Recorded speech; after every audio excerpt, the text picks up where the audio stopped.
The internet. Millions of kids use it every day, but parents don't often realize the dangers that it poses.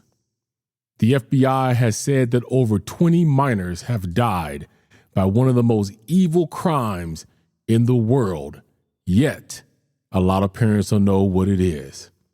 Do you know what sextortion is?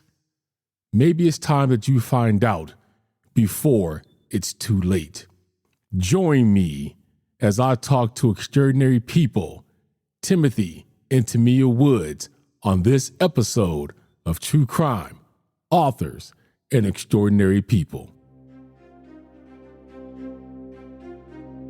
Welcome to True Crime, Authors and Extraordinary People, the podcast where we bring two passions together.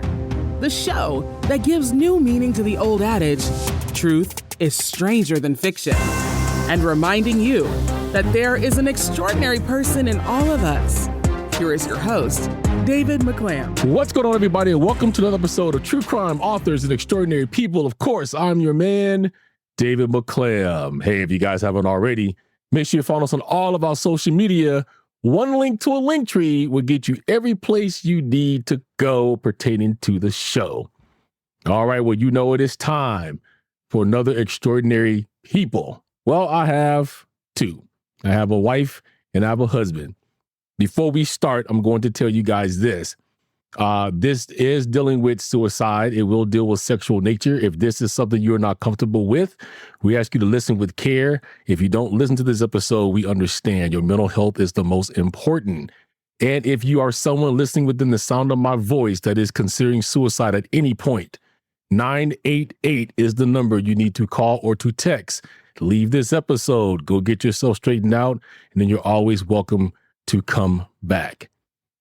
All right, so let me introduce to you who our extraordinary people is for today.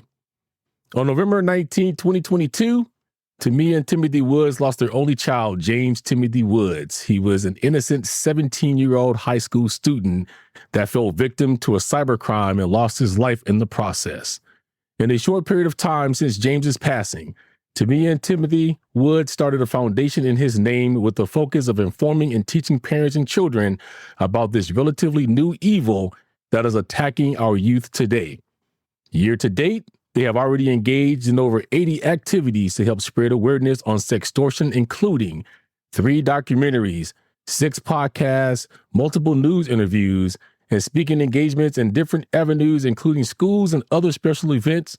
Created a sextortion tip card to help children navigate through tough times if they ever get put into the same or similar situation that James did. They have sponsored track and cross-country students in Ohio and Tennessee and had their first annual walk-run day of fun with the ability to give away over $10,500 in scholarships. Their goal is to have a place that can provide betterment for our youth, and it starts with awareness, education, and the Do It For James Foundation. They are one of the subject families in the Impact Nightline documentary Sextortion, and they are the founders of the Do It For James Foundation. Please welcome Tim and Tamia Woods. Tim and Tamia, welcome to the show. Thank you for having us. Well, I'm glad you guys are here.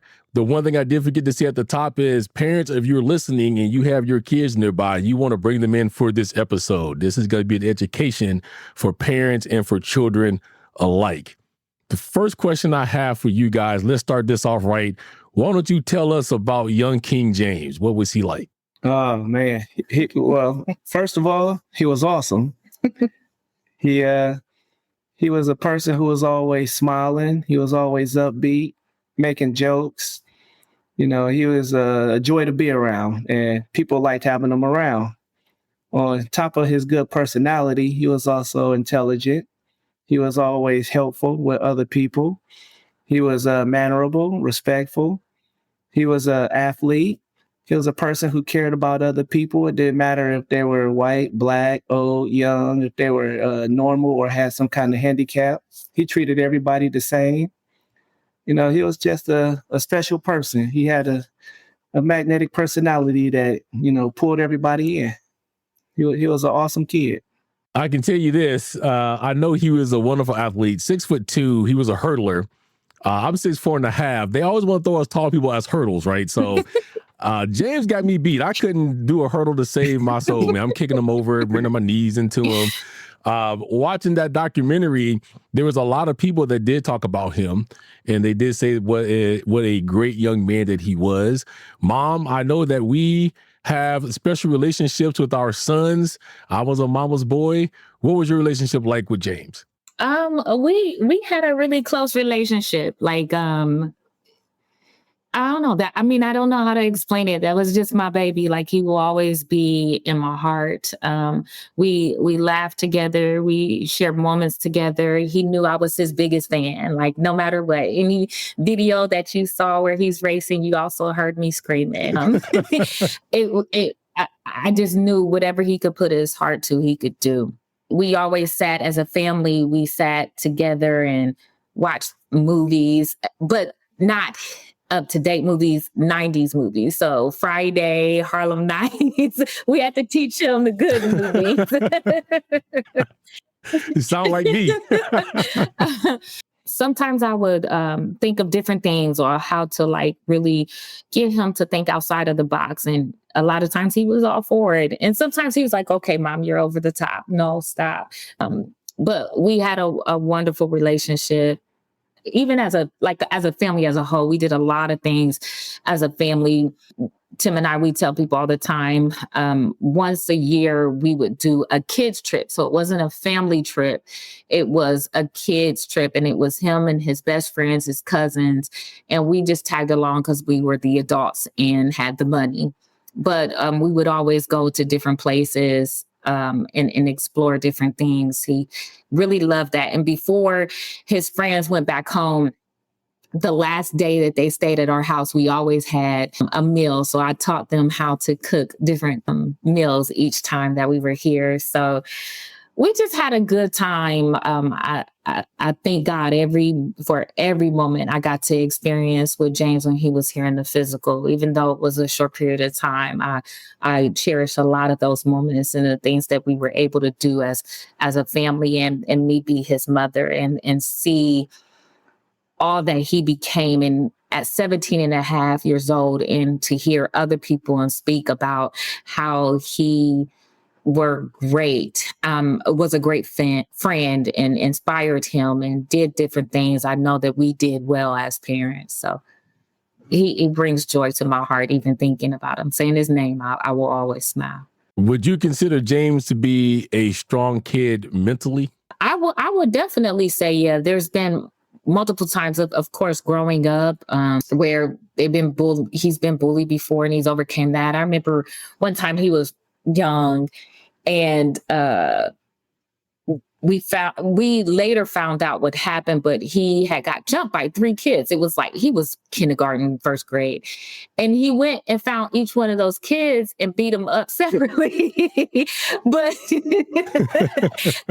and then that's how we found out. We said, James, what the heck is going on? And we found out, he got jumped and he wanted to make sure.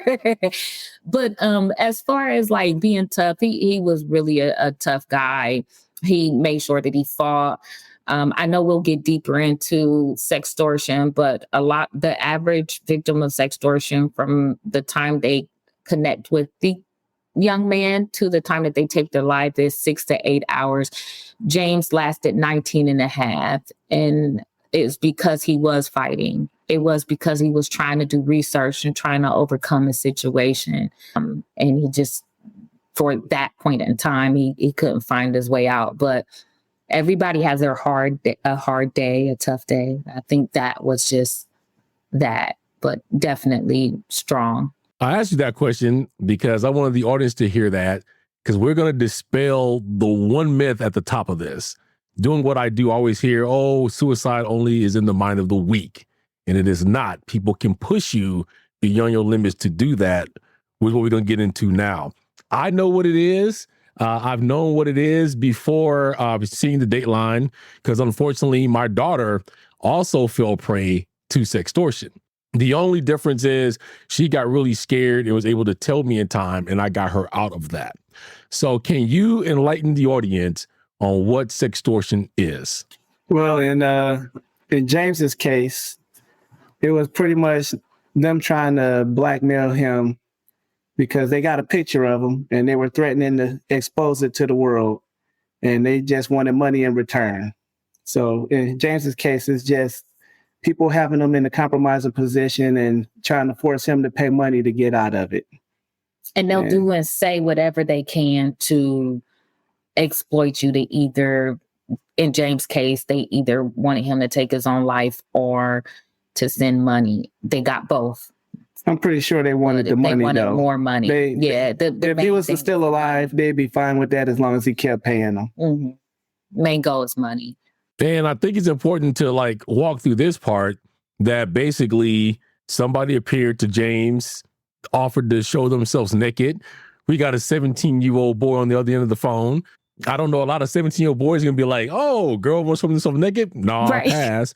After he agreed to that, girl appears on FaceTime and says and shows what she said she would, and then said, now is your turn. And I like the way you put it, Tim, when you said, he said, what can be the harm of that, right? You showed me yours, here it is. And then at that point, the girl flipped the script on him, and then that was it. Is that how that happened? Pretty much, yeah. He, she was an attractive person. So, like you said, he's a 17-year-old boy. Why say no? Especially since, he doesn't have a girlfriend and he likes women. There's no harm in looking, and that's what happened. He looked at her, and then she exposed herself. Then he looked at her some more. She exposed the rest of herself. Then she said, your turn. He thought, what's the harm? Because a lot of them, they create that safe space. So she did it first to try to create a safe space for James. And that's why he didn't see it was any harm in it, because she already did it. He didn't approach her. She approached him. And like you said, they were on the video, and they screenshotted that video as evidence against them. And the thing is, I'm finding out about sextortion from the research I'm doing, going through a little bit of it myself, is a lot of these people, well, they're bluffing, right? They want to see how much they can get out of you. But our young teenagers don't know that. All they know is you have this compromising photo. And I do know in some cases, people has went on to expose it anyways, right? But, they're like saying, you have this photo. What do I do to get that back?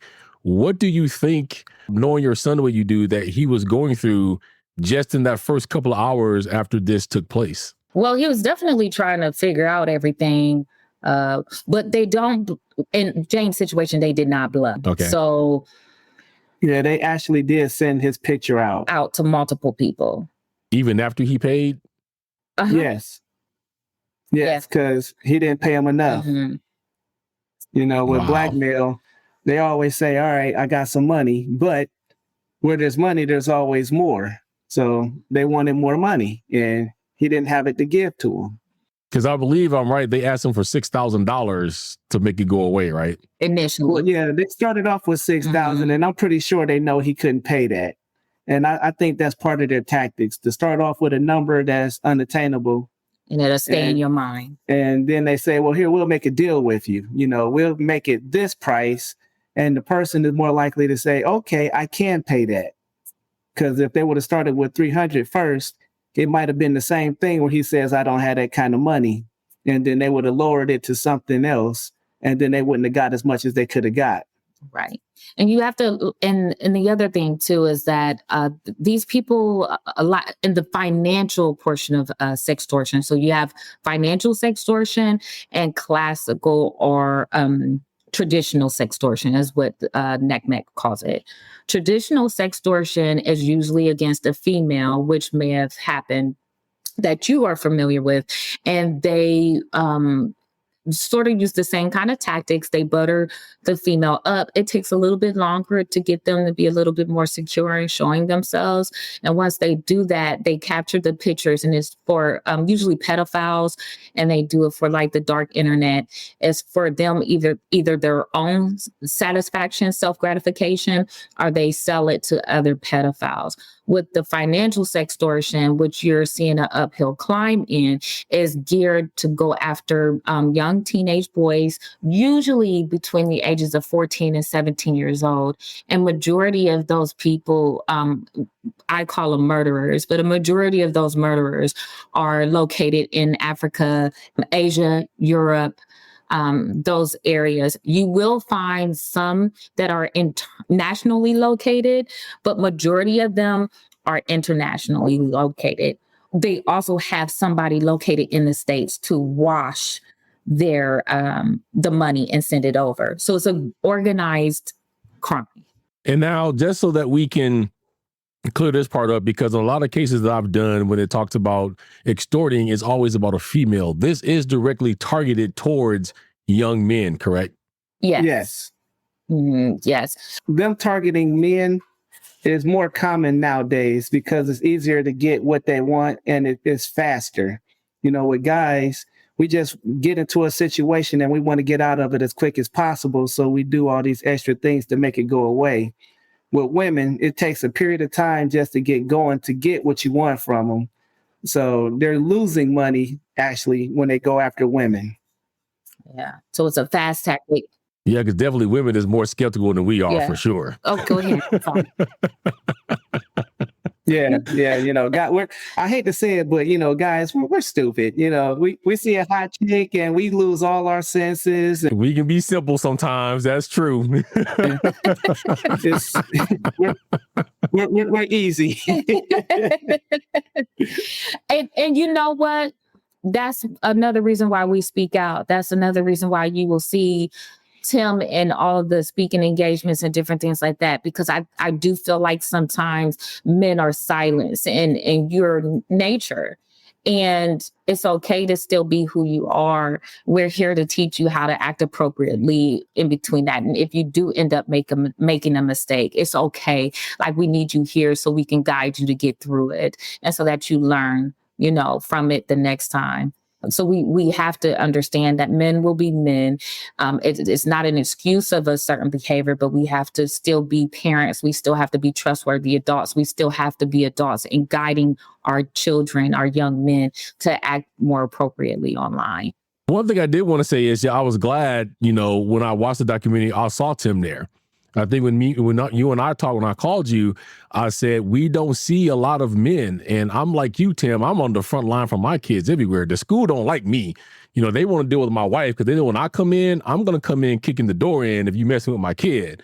And like I had said to you, Tamia, the couple things too is we're dispelling another thing today. They say all Black families are split apart and they only come together when you guys are still very happily married. And I'm glad to see that it's created a united bond. Maybe you guys even got a little stronger together since this happened, because we do know that it is common that a death of a child, no matter how it is, usually tears away at that bond and people end up divorced. Matter of fact, I think the other family that was on Nightline, they were divorced. They came together to support the fact that kids was there.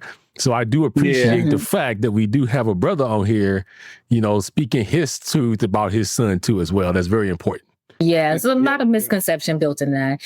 And we've had our issues because a lot of people don't understand, and how I explain the difference here is when you're going through grief, a lot of times what you're used to seeing is one side of the marriage, like, oh, my mom might pass away and Tim may be there for me, or vice versa. Even though he's affected, we've been together for 20 years. So he's affected by my mother passing if she's still alive. But he would still be there for me. Where with us losing our child, we have to go through our grieving because everyone grieves differently, and then also still be there for one another. And that itself is hard because you will lash out. You will have mood swings. You will have different things because we're dealing with our child here. But you have to learn how to overcome those situations and really come together. I think we do well with that. We have our days just like any other married couple. We don't have those. So. But yes, but we will always have each other's back no matter what. And that is a fact. Now, going a little deeper into it, you say that they sent James 200 text messages in 19 and a half hours. Now, the one thing they didn't really go into with you guys on Nightline, they went a little bit more with the other family. I want to kind of get into that today. out of those 200 messages, could you see the starting point and then where it started to amp up? And was there actually a time where James was crying out for help for these people to stop? And he said, or maybe he said, I'm gonna kill myself. And they just said, go ahead and do it. Yeah, it was a lot of that. So with James, it did take off, rather slowly at first. They started off by, pretty much beating into his head that they was going to expose him to the world. And they did that for a number of hours before they switched and started telling him how they were going to ruin his life. And when they started talking about how they were going to ruin his life, it was literally hours of messages. And then they started asking for money. And while they were asking for money, they kept reiterating how they were going to ruin his life. And my wife, she has a couple of those messages. Yeah. So just, and you hinted on this before, Dave, earlier in the matter on how they instill suicidal thoughts. So we want to be clear that James didn't have any suicidal symptoms. He didn't have any history of depression. He didn't have any times where he lashed out and said he didn't want to be here or anything of that sort. He never said any of those things. So you have a young child who goes from having zero signs of suicide to, by the time he passed, he had every one of them. And these are professional con artists. So they do instill suicidal thoughts into you. And just to name a few, they have we all may be familiar with is isolation, no social support, no family support, fear, embarrassment, unemployment. So those are like the main 6 that you may see in James' situation. And the reason why I add on to that and go into detail on that is because you did ask, did we see any times where James cried out and said, leave me alone, why are you doing this to me?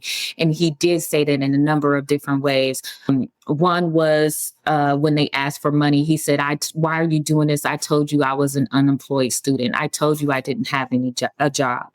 When they said, where's my money again? He said, I can't, I'm with my mother.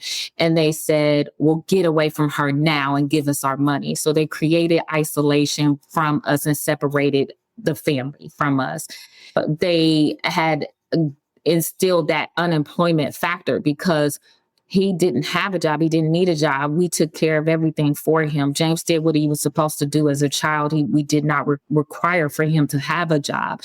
So therefore, that unemployment feeling, because he now owed money, but he didn't have a job to pay that money, that is a feeling as well.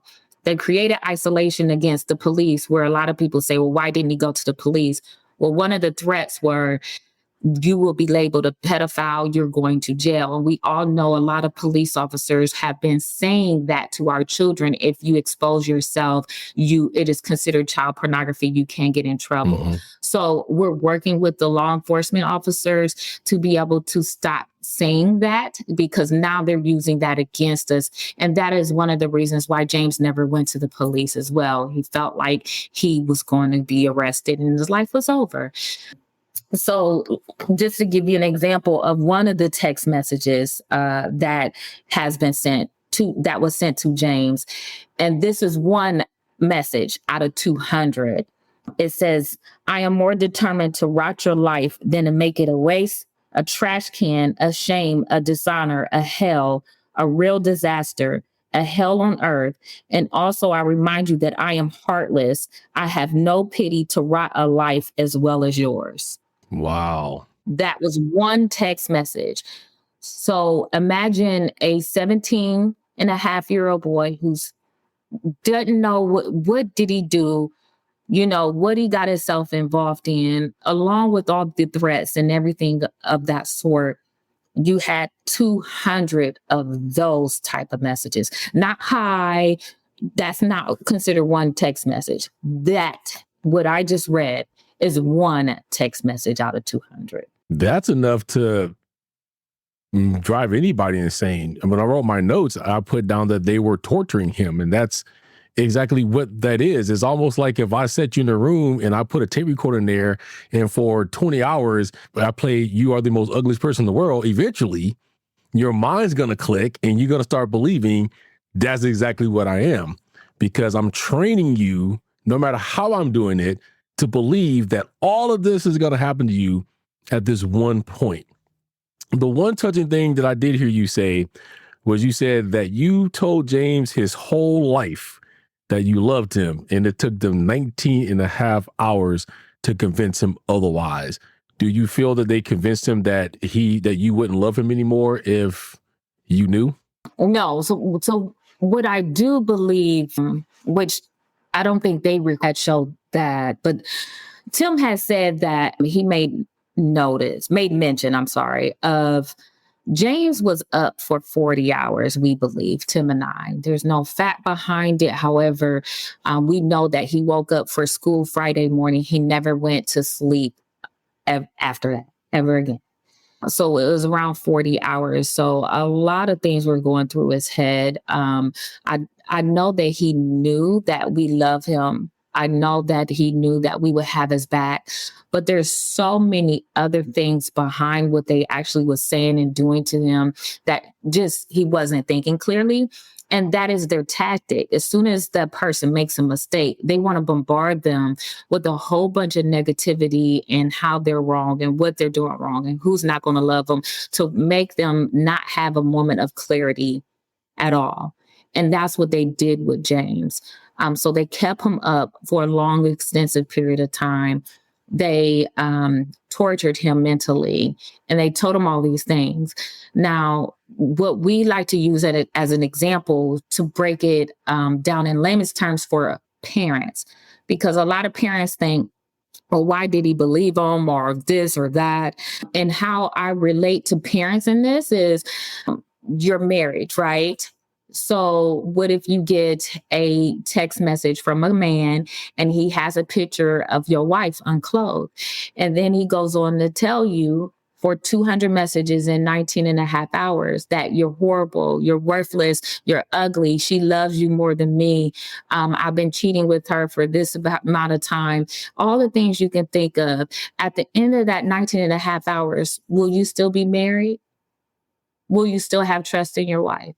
That's a good one. That's happened to me before, where I read a message. The way the message is now, of course, the person that these messages are going to was a longtime friend of hers, but I had already had suspicions of this guy. And when I read the messages, I found out later I totally took them out of context, but the way they was written, I'm like, oh, what's going on with this one? I was ready to pack my bags and walk out the door. So that's a very good analogy. Yes. And when you break it down and when parents understand it that way, when you break it down for parents, they understand, right? It's no question on if you love your wife or not, and you know that, but there's a whole bunch of other factors that came about that made you believe otherwise. And it all wasn't true. It was something made up, and they Photoshop. You got AI now, and you have this and you have that to make you believe otherwise. But in that moment, especially when you're having a really bad day and you did something wrong and you know you did something wrong. So imagine like you didn't even do anything wrong and you're still questioning whether or not you should trust your wife, right? Imagine if you did something wrong and then on top of that, a lot of that stuff had came about right behind it. It didn't give you a minute to think about it. You know, it's a lot involved with our mental capacity to be able to handle certain things. Oh, yeah, it's totally overload, because you're thinking about the wrong thing you did. Then you're thinking about, what if my mom and dad finds out? What if my best friend finds out? And at the same time, like you said, then I get a chance to breathe. At the moment that he's thinking, I have a slight chance to breathe to see if I can get my way out of here. Here they come with message after message. And it's designed that way to push them to that end. So I hate to ask, but, you know, I have to ask it because, Tim, you were the one, unfortunately. So after all of this 19 and a half hours worth, you know, first question I ask you is this: did you guys see any change at all before James decided to exit the world? No. So before he left, I saw him 2 different times. I saw him Friday night when we came home. And we didn't see any signs that anything was wrong. You know, he was the same James that he's always been. And I saw him again Saturday morning before I went to work. And he's pretty much the same James. He hangs out with his friends on Friday nights and Saturday nights playing video games all the time. So when I saw him Saturday morning, wide awake, I didn't think nothing of it because, he was probably playing video games like he always is. Well, at least that's what I thought in my mind. Turned out he was on the phone arguing with these people all night, listening to them tell him how they were going to ruin his life. But when I saw him, like I said, I didn't see any red flags. I didn't see anything that raised a concern. I talked to him, told him to have a good day before I left. And that was the last time I saw my son alive. He even went and got his hair cut about 2 hours before he took his life. So he got his hair cut, and we even asked the barber is one of Tim's good friends, and we asked if he saw anything different. And he said he was the same old James that he's always been. He was texting his best friend. She was in Disney World at the time, and she had just landed in Florida, and he was telling her, you better have a good time. We're going to talk about it when you get home. All of that. That was at 3:00, so an hour and a half before he took his life.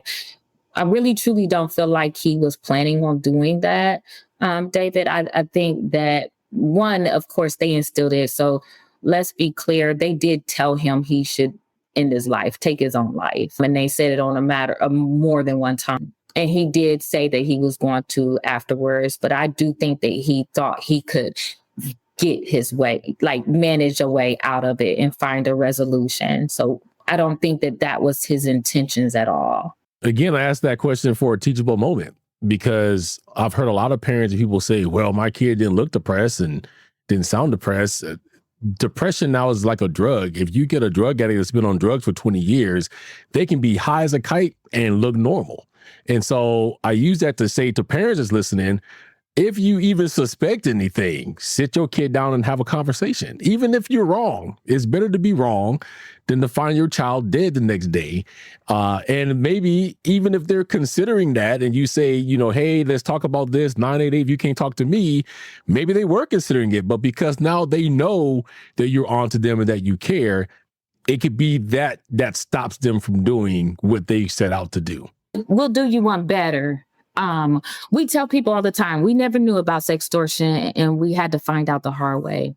So everyone who hears our story, you now have a privilege to discuss this with your kid, whether you think your kid is going to do it or not, or if they'll tell you or not. We would be a totally different parent if you were to talk to us a year today. Yeah, a year ago today, we would tell you, oh, my kid would never do that. My kid would come to us. We would say all the things that a lot of people say, at least talk to them.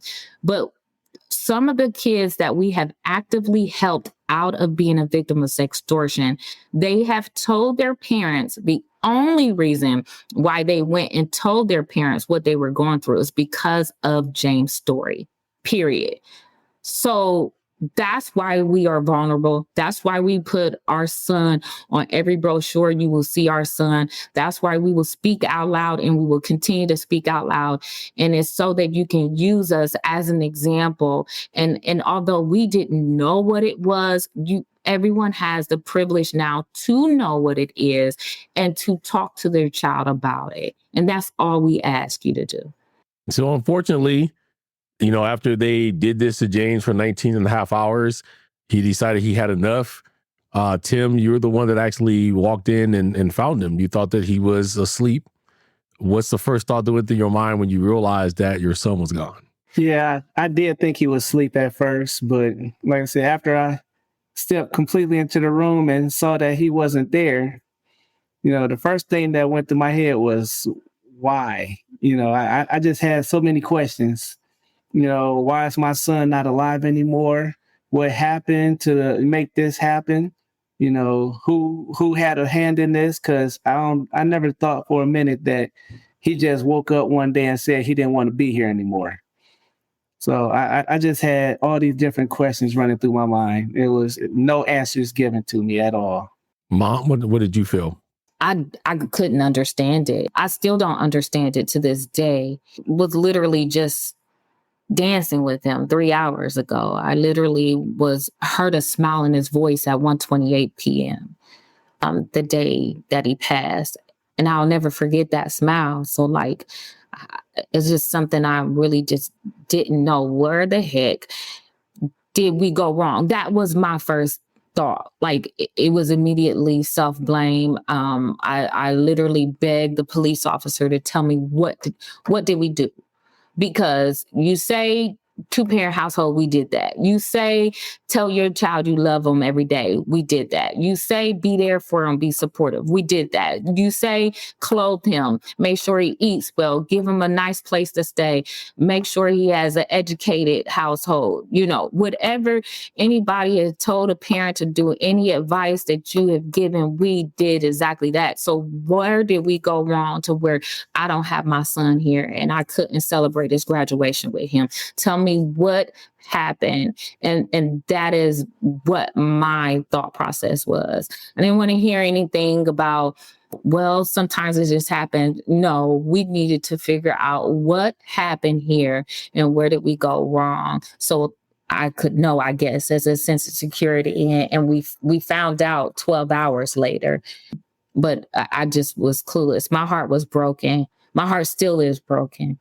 To lose, I mean, a beautiful soul, someone who loves us unconditionally.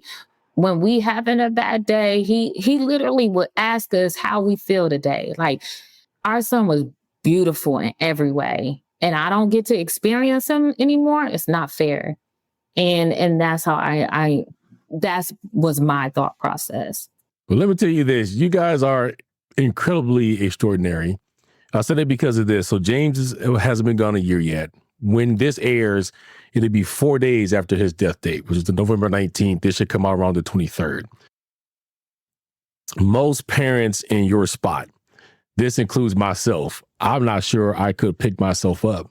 I know it's hard to do that every day, but you guys have found a way to pick yourself up and not only fight for him in the sense of your own self and make yourself be good, but you fight for him worldwide. You went and created a whole entire foundation and has done more than 80 appearances. Tell us about how you came to find the Do It For James Foundation. What gave you the strength in less than a year to do all the things that you guys have done? Grief. Do you want to answer that, Tim? Well, my answer is a little different than hers.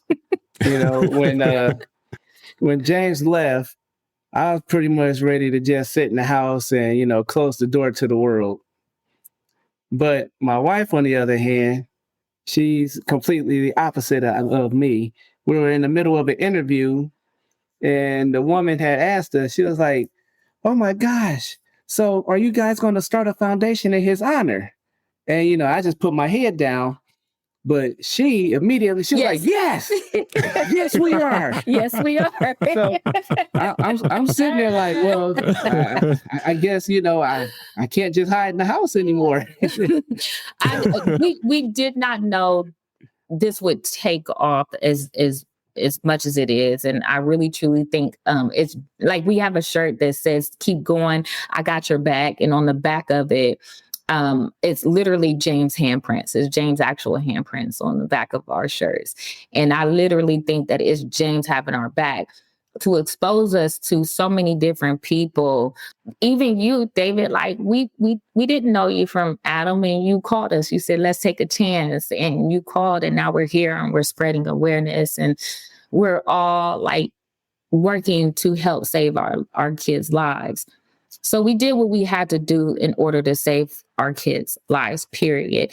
And a lot of people don't know, but James passed on November 19th. We found out what happened to James on November 20th. And we immediately started warning others. And we spoke to James' track and cross country team on November 21st. That's when we started. And a lot of it came initially out of fear. So they screenshot your children's friends, and that's how they get targets. So half of the people, as you know, on your Instagram, your top half of your friends are who you communicate with the most. Then your bottom half, you don't typically communicate the most. But when you're dealing with 14 and 17-year-old kids, they're all around the same age group. So we thought, and it had came to be proven, the first half is where they started sending James picture, give me money, or this is what we're going to do to James. And they started making those kind of targets to add on money on James being the sole victim of it, and then creating additional victims behind James' name. But then you had the second half of the people who are new victims. So they're going to start all the way over on that. And if we wouldn't have immediately said anything, there were 4 additional, was it 4, Tim? 4 or 5? Yeah, about 4 or 5. 4 or 5 additional victims that came forward. In Streetsboro alone, that wasn't including all the other areas. In Streetsboro alone, it was 4 additional people who I don't think it could have been a bad outcome if we didn't say anything. So as we continue to raise awareness, it is bringing life. It's extending James' legacy. And that's what he did. Like Tim say all the time, he was a helper. And we are just extending what James was doing when he was here in the physical. It's a lot of work. We do both have full-time jobs, and we work for the foundation about another 40 hours each. And sometimes we get behind and stuff because we have to find place, of solitude and trying to keep us in the same place as well. I'm sorry, solace. But, we just have to keep going. And how do we think of the name? The Do It for James. Well, we just wanted to have something that had his name in it. But as it turns out, there's a lot of foundations out there with the word James in it. And James Timothy Woods. Yeah, that's even on Simpson. Yeah. So we had a while before we figured out something that worked. So we came up with the Do It for James Foundation. And as you can see, like a lot of we're 30 minutes away from Akron. So you got LeBron James. LeBron James' jersey number is 23. James was born on July 23rd. So it's so many similarities that we had to make sure that we stood out. Like, we would love to have LeBron James support. However, our foundation is completely separate than LeBron James Foundation. So we have to just make sure that we covered ourselves in that aspect as well. Well, I'm glad you brought up, how many lives have come forward and been saved because of the Do It for James Foundation, because I felt like that was another part of the Nightline that you guys got robbed on. We didn't hear that. We did hear the other family, and that there was, the cops came out and said, hey, some other kid called today. But I'm sitting here going, I know good and well somebody's responding to James's plea too. Where is that? So I want to expose that and say, yeah, I'm glad to bring that up. To Do It for James Foundation is doing its thing. You guys are the one that was thoughtful enough to even make up the Sextortion card. Can you tell us a little bit about that? So in James' last hours of living, he was doing a Google search. So his last Google search was how to get an Instagram page shut down, because he was, that's where they targeted him, was on Instagram. And he was just trying to figure out ways on how to overcome his situation, and he couldn't figure out anything. So in our eyes and our idea, Tim and I had came up with this tip card. And on the tip card, you cannot tear it. It's like plastic. It is as small as a credit card, and you can keep it in the back of your cell phone. You can keep it in your wallet, your purse, your book bag. It's easy to be on your person at all times. It will never be on a QR code. And the reason being is because majority of the time our kids are being harassed on the phone. So we want them to be able to think that they had the tip card and step away from the phone to get a moment of clarity. And it's instructions on what to do if you're ever a victim. And therefore they can use it as a tool. So they don't have to search. They don't have to look anymore. Like James was trying to find something and he couldn't, because before November, you really couldn't find anything on Sextortion anyways.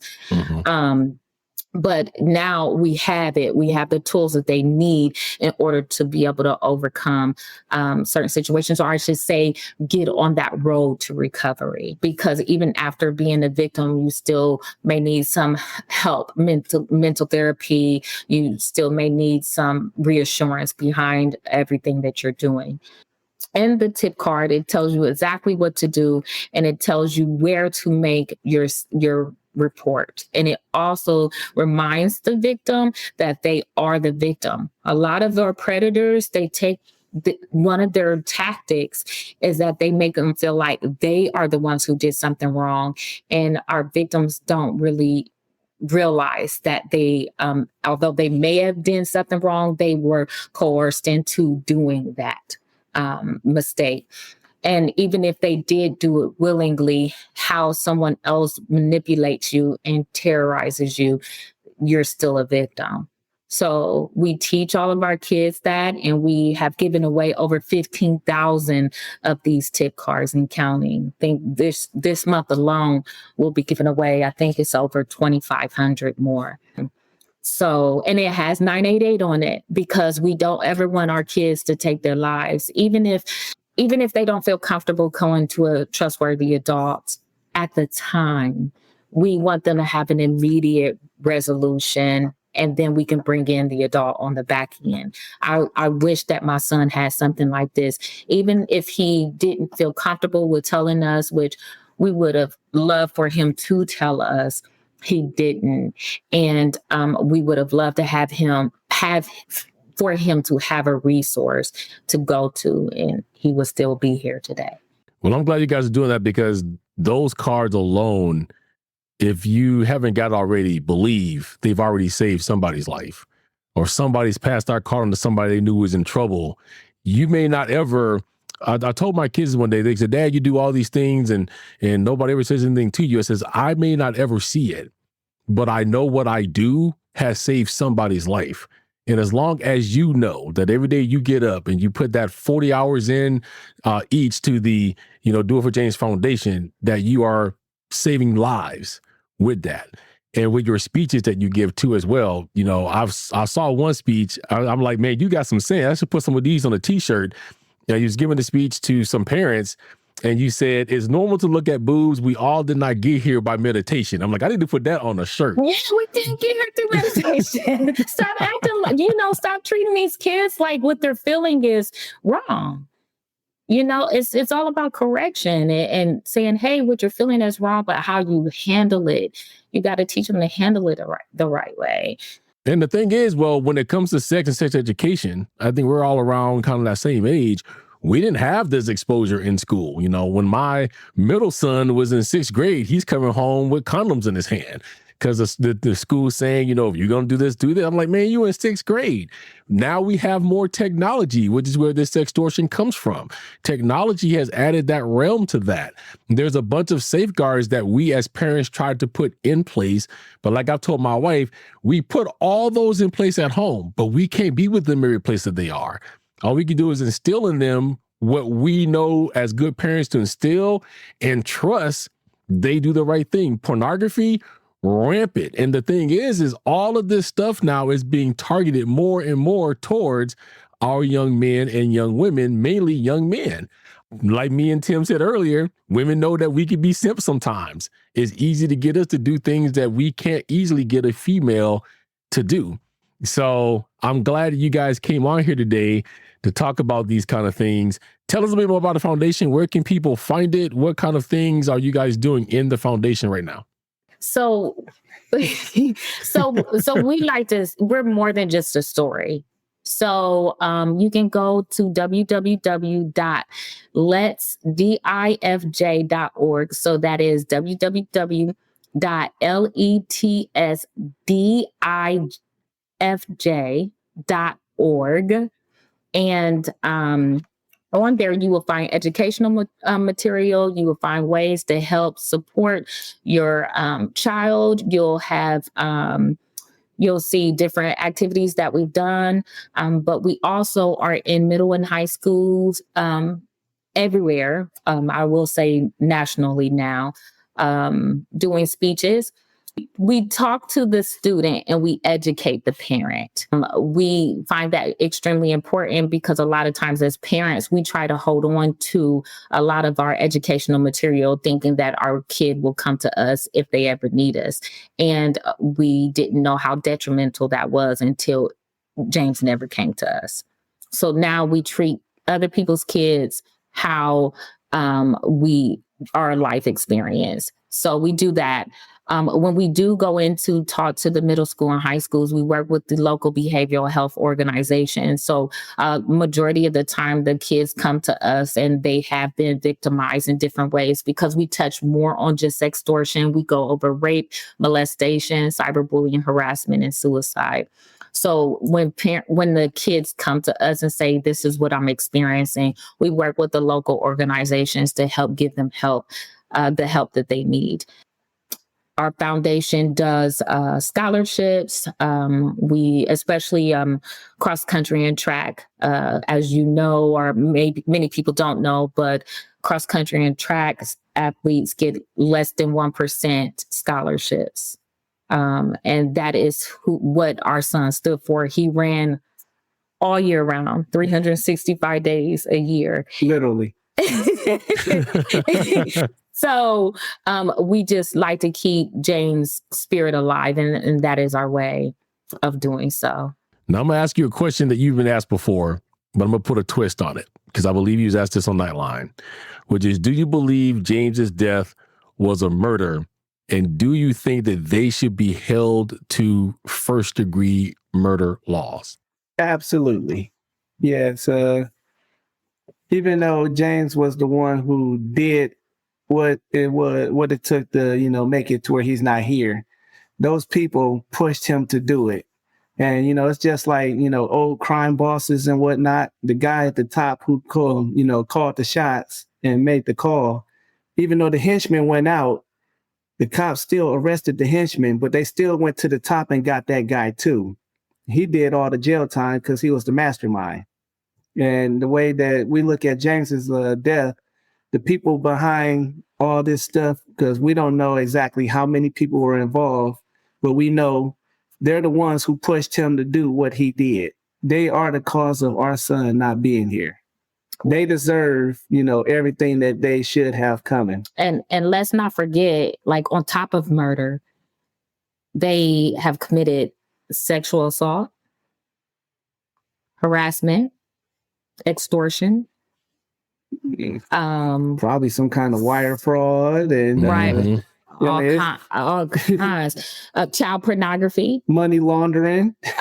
I mean, I could go on and on and on the crimes that we're committing against our children. And we have to understand that it's low risk, high reward for them. And so what I mean by low risk is we just recently found out, like, our son's murderers are in Ivory Coast. And the government of Ivory Coast said they will not surrender any person, any citizens. And Nigeria will do the same too. So just like the family that's in ABC News Nightline, the main reason why those two was able to get extradited is because they were not citizens in Nigeria. There was, if you hear, they talked about 6 people who were involved in this case, but you only see 2 coming over. So that is why. So it's low risk for them because they may never get in trouble. It's high reward because if you take $100 in United States money and convert it over to Nigerian money, it's over $80,000. Just $100. Wow. So we tell parents, don't think that your kid, my kid doesn't have money. $10 is $8,000 there. Don't think, well, he only has gift cards. Well, they coach James into going and purchasing a gift card so that they can video call it, get the number off of the gift card, and then told him to digit so we couldn't find it and track it down. So you have to understand that there's ways around these criminals. We don't think like criminals, they do. And any amount of money is a lot of money to them. So it's always low risk, high reward. I don't see how we can't put these people in jail. I agree with you. It's first degree murder as far as I'm concerned. because to get first degree, you have to have some sort of premeditation. Yeah, they definitely set out to do whatever they did. Mm-hmm. Right. You already knew you was waking up this morning, this is what you was going to do, and you kept doing it. And then on top of it, you told them to go ahead and commit suicide. If we can put Dr. Kevorkian in jail for assisting people and they wanted to die, we should be able to put people in jail that coerce our children to do this same thing. And it's horrible. So in closing, what would you like everybody to take away from this conversation we had today? As far as kids, I always tell them, stand up for yourself, be vulnerable one more time, because you already put yourself in a vulnerable situation. It's out there. You need help. Ask for it. Be vulnerable this one last time, because you want things to stop. You want it to go away. You want to move past it. But if you don't get the necessary help, who knows how long it's going to last?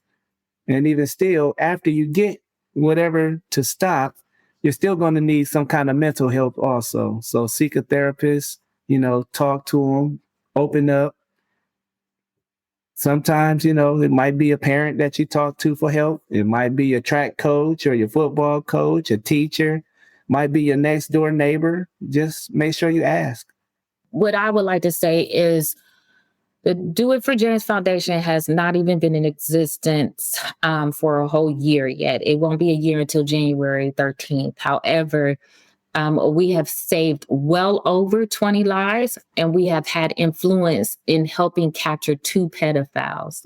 We will not stop. Although our child, he was our heart, our world, he was our only child. This foundation is our child now, and we are not stopping, and we're going to try our best to help whoever we can, whoever will listen, we will talk to them about it. But what we will also like is for the kids to remember that they are a victim and that they matter, and that if nobody else said that they love them today, we love you. If you're ever thinking about committing suicide, or if you need an unbiased opinion, you text or call 988 immediately. We need you here. We need you just as much as you need us.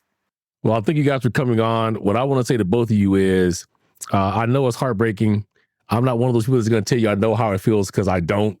I've tried to put myself in your shoes. I have 6 kids, and my youngest child is 21. She just turned 21 in September.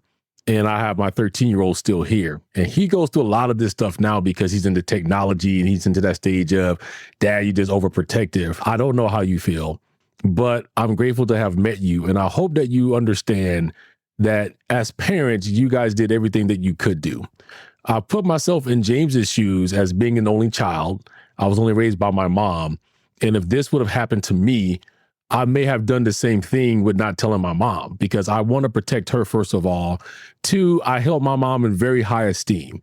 I didn't want her to feel like that whatever she taught me I threw out the window, or for her to be embarrassed. So I think a lot of the reason why he didn't just come out and tell you guys, because he wanted to figure his way out of it. He didn't want to pull you guys more into it, because we know as parents, we would do anything that it would take to save our child. So it has nothing to do with you guys at all. I just think that as the young man that he is, and what I know a little bit about him and the relationship you guys have had, I put myself, said, would I've done the same thing with my mom? Yeah, I probably tried to find my way out of it.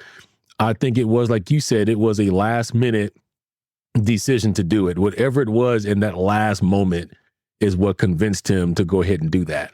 But I know he's looking down on you guys right now, and he's very proud of what you guys are doing, and you're keeping his legacy alive. No one else is telling your story. You are creating the story that you want to create for James. And I hope everybody hears when I say this, that this young man is not a weak young man. He had no thoughts of suicide. He has 2 parents that raised him and loved him daily. It only takes a matter of hours for people to get into our brains and rewire it, if it is allowed to do that. And the way they did is what they did. Please accept my condolences. Know that you guys are making major strides and you're saving many lives. I hate that it had to come at the expense of your son, but I am grateful that you guys are doing everything you can to keep him alive. Thank you for having us. Thank you for extending another avenue to help us raise awareness. We are truly grateful for it. Thank you. No problem. Anything I can do for you guys, always let me know. You guys are always welcome to come back on the show anytime you want. You have my number and information, so please feel free to reach out anytime. Thank you. Thank you.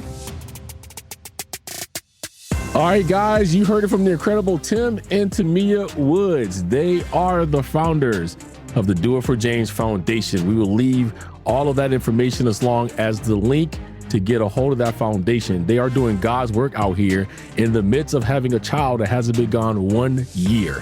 They have made incredible strides. We need to go ahead and support them in what they're trying to do. They're trying to save our children. Once again, if you are in trouble or you know someone that is and they're considering suicide, 988, that is the number. Text or call it. We need you here. Your life is more important than anything else out there that can happen to you. All right. So once again, thank you for tuning in, guys. I hope this has been an enlightening one. I hope this has been very educational. I'm glad you've chosen me today to listen to. And as always stay humble.